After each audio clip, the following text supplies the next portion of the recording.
Okay, सो इस video में बात करूंगा कि आप कैसे नीट एग्जाम में ब्लाइंड गेस यानी कि तुक्का लगा सकते हो ताकि आपका गेस जो है करेक्ट होने के चांसेस ज़्यादा बढ़ जाए। इस वीडियो में आपको टोटल 3 टेक्निक बताऊंगा। पहला टेक्निक होगा आपका बिल्कुल सेफ टेक्निक, जिसमें आपके मार्क्स प्लस ज़्यादा नहीं होगा लेकिन बिल्कुल सेफ टेक्निक है। दूसरा टेक्निक जो कि बिल्कुल हाई रिस्क वाला है, जिसमें मार्क्स जो है बहुत ज़्यादा प्लस भी हो सकता है या फिर बहुत कम प्लस हो सकता है। तो ये टेक्निक जो है बिल्कुल हाई रिस्क वाला है, तो इसको सोच समझ के अप्लाई करना, ठीक है। तीसरा टेक्निक उन सारे स्टूडेंट के लिए है जो लोग कुछ क्वेश्चन सॉल्व कर पाते हैं, 30, 40, 50 क्वेश्चन वो लोग सॉल्व कर लेते हैं करेक्टली, देन जो वो लोग तुक्का लगाना चाहते हैं तो उसको एनालाइज करके वो लोग कैसे तुक्का लगा सकते हैं करेक्टली ताकि उसका तुक्का करेक्ट होने के चांसेस बढ़ जाए, तो उस टेक्निक को अप्लाई कर सकता है। तो तीनों को अच्छे से समझना, अच्छे से अप्लाई करने की कोशिश करना है। तो सबसे पहले तो मेरा सजेशन अभी जो आपके लिए रहेगा, अभी आपके पास जितना टाइम है, चाहे एक दिन हो या फिर उससे भी कम टाइम हो, लास्ट टाइम पे अभी क्या कर सकते हो कि अभी बहुत सारे यूट्यूब चैनल्स में ना अभी मोस्ट एक्सपेक्टेड क्वेश्चंस डाला हुआ रहता है, तो उन सारे क्वेश्चंस को ना देखना और साथ ही साथ आंसर्स को भी देख लेना। 2 to 3 टाइम्स रिपीट करने की कोशिश जरूर करना है। उससे क्या होगा कि वो सब क्वेश्चन के आंसर या फिर क्वेश्चंस आपके सबकॉन्शियस माइंड में बैठ जाएगा। फिर जब आप तुक्का लगाने जाओगे ना तो उस वक्त आपको बहुत ज़्यादा हेल्प करेगा। और साथ ही साथ अगर आप चाहो तो 1 पेज नोट्स को भी कर लेना, उससे भी आपको बहुत ज़्यादा हेल्प मिलेगा, ठीक है।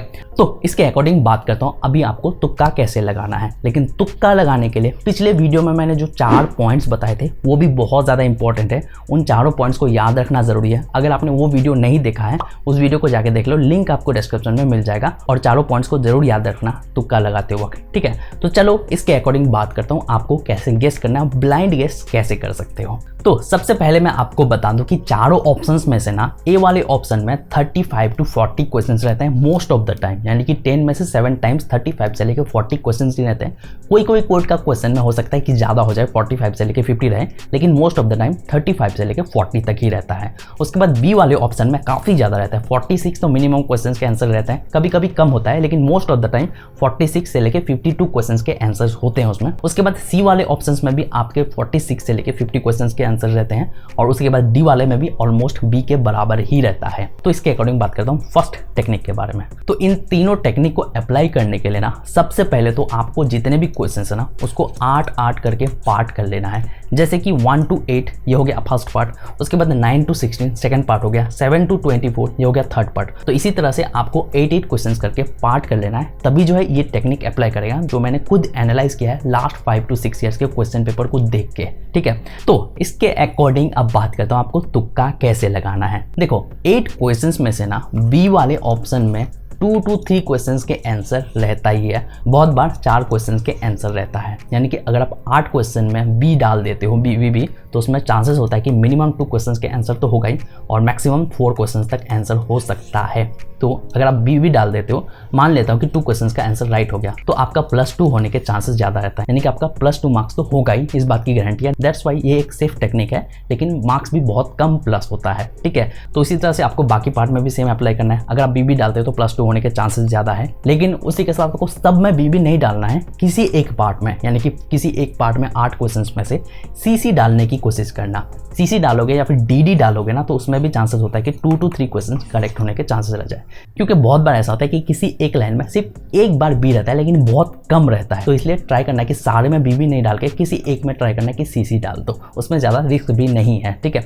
तो ये हो गया फर्स्ट टेक्निक जो कि बिल्कुल सेफ टेक्निक है। तो अब मैं बात करता हूँ सेकेंड टेक्निक के बारे में, जो कि बिल्कुल हाई रिस्क वाला टेक्निक है, लेकिन इस टेक्निक को अगर आप अप्लाई करोगे तो आपके मार्क्स बहुत ज़्यादा आ सकते हैं या फिर बिल्कुल भी नहीं आ सकता है। तो इसमें भी आपको 8-8 क्वेश्चंस को तो करना है, लेकिन यहाँ पे आपका अप्रोच ये रहेगा कि 1 to 8 जैसे कि है यहाँ पे, तो आपको सब में बी नहीं डालना है। तो इसमें आप क्या कर सकते हैं, 8 क्वेश्चंस में ना 4 क्वेश्चन के आंसर आपने बी डाल दिया, ठीक है। 4 क्वेश्चन के अंदर आप सी और डी में से डाल सकते हो। ए वाले को मैं रिकमेंड नहीं कर रहा हूँ, ए वाले क्वेश्चन का आंसर बहुत कम रहता है, दैट्स वाई यहाँ पे मैं रिकमेंड नहीं कर रहा हूँ, ठीक है। तो यहाँ पे आपको सीक्वेंस में बी नहीं डालना है। यहाँ पे आप क्या कर सकते हो कि फर्स्ट के 2 ऑप्शन में आपने बी डाल दिया, उसके बाद सी डाल दिया, उसके बाद फिर से बी डाल दिया, उसके बाद सी या फिर डी डाल दिया।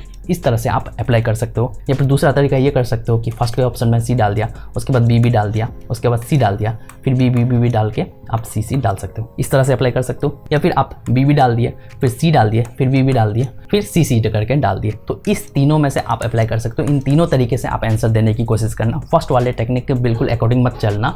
और यहाँ पे क्या होता है कि B वाले ऑप्शन का जो है आंसर सीक्वेंस में रहता है, C वाले आंसर का भी कभी कभी सीक्वेंस में रहता है, या फिर D भी डाल सकते हो, D में डाल सकते हो, C में डाल सकते हो, अपने अकॉर्डिंग देख लेना। लेकिन B जो है 4 बार मिनिमम आपको डालना ही है। अब मैं बात करता हूँ थर्ड टेक्निक के बारे में।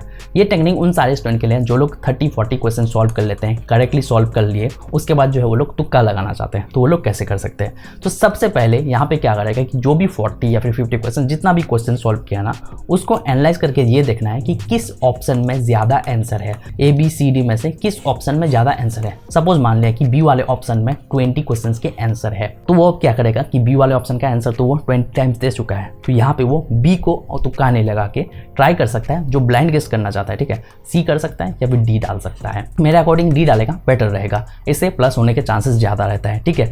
तो उसी तरह से अगर A वाले ऑप्शन में ज्यादा आंसर रह गया, यानी कि A में 20 क्वेश्चन का आंसर रह गया, तो इसके अकॉर्डिंग वो चाहे तो CC डाल सकता है।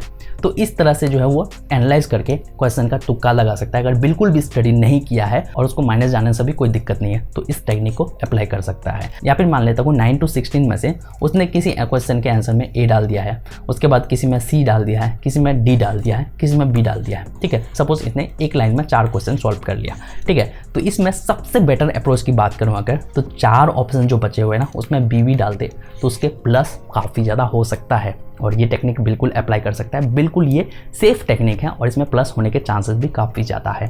तो ये 3 टेक्निक थे जो कि आपको अप्लाई करना है, लेकिन मेरे अकॉर्डिंग अभी थोड़ा स्टडी कर लो, आपके लिए बेटर रहेगा। स्टडी करोगे तो आपके लिए फ़ायदा रहेगा और ये अप्रोच से आप काफ़ी ज़्यादा प्लस मार्क्स ला सकते हो। अगर कुछ भी कन्फ्यूजन है तो कॉमेंट सेक्शन में बोल सकते हो। तो बस मुझे आपको ये बतानी थी। मिलते हैं नेक्स्ट वीडियो के साथ। Thank you.